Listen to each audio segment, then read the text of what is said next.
Salut à tous, je suis ravi de vous retrouver sur canalturf.com, nouveau Quintet Plus sur les hippodromes de Paris-Vincennes en ce mardi 6 décembre, une épreuve qui s'adresse uniquement aux chevaux âgés de 6 ans, il s'agira du Prix des Pyrénées. Ils sont 18 au départ, mon préféré sera le numéro 17, Réal du Fruitier.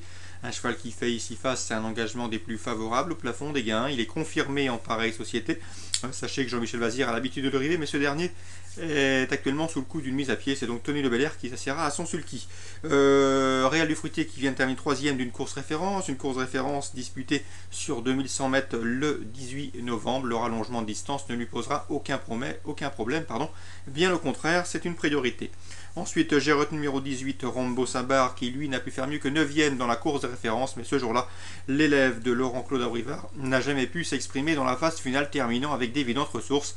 Nul doute qu'avec un meilleur parcours, il sera beaucoup plus près cette fois-ci, d'autant que comme Réal du Fruitier, il sera lui aussi déféré les 4 pieds.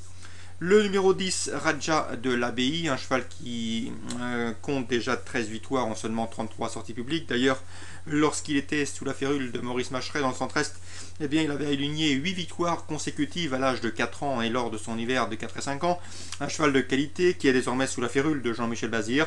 Il est un petit peu impétueux, jamais à l'abri d'une bêtise, mais en classe pure, il n'a rien à envier à ses adversaires du jour. Ce n'est pas un penalty, loin de là, mais faire sans lui constituerait un gros risque, car il a le potentiel, mais aussi le caractère qui va avec. Donc attention, c'est un petit peu tout ou rien avec le numéro 10, Raja d'Abbaye. En classe pure, il vaut ces chevaux-là, mais ce n'est pas une base de jeu.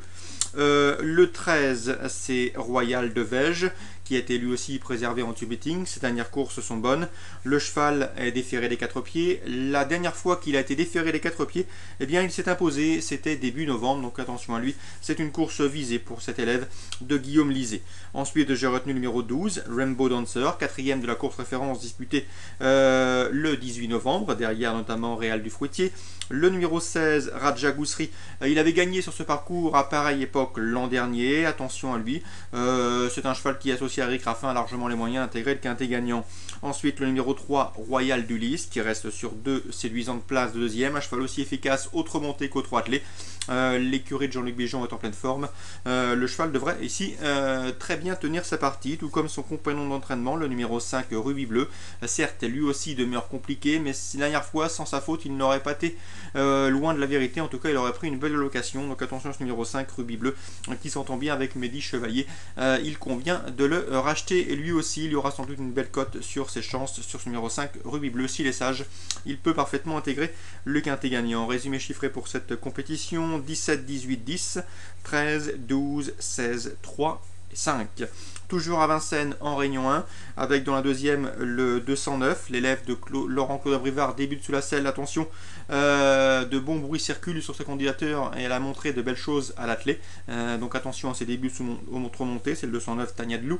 La quatrième, j'aime beaucoup le 407 Talimé de Fil, un cheval qui a vite trouvé sa voie au trot monté. Il avait déjà montré la qualité au trot attelé.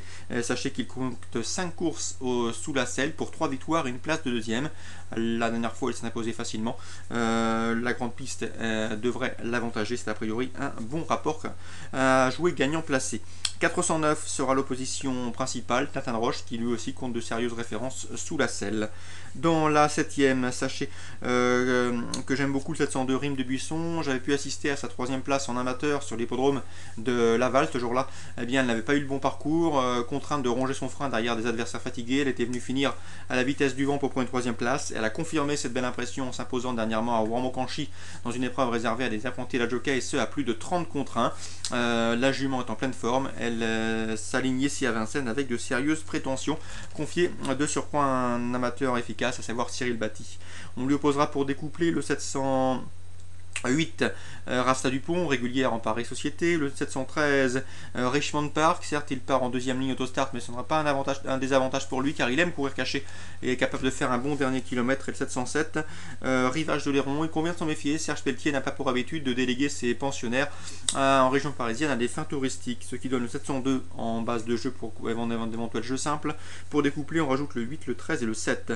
Concernant Pau, sachez que j'ai pu m'entretenir avec Pascal Journiac. Il présente notamment le 307 Vous des Volteras, qui effectue sa rentrée, mais attention, d'après lui, il ne serait pas surpris de voir son pensionnaire très bien faire d'emblée, en tout cas prendre une place sur le podium. Certes, il n'a que 5 ans, il affronte ses aînés, mais attention, une surprise de sa part est loin d'être à exclure. Donc attention, 307 Woody Voltas pour une place, car a priori le 308 Onde de choc, lauréate de cette course l'an dernier, s'annonce une nouvelle fois redoutable, et ce en dépit du fait qu'elle n'a pas paru en piste depuis le mois de février.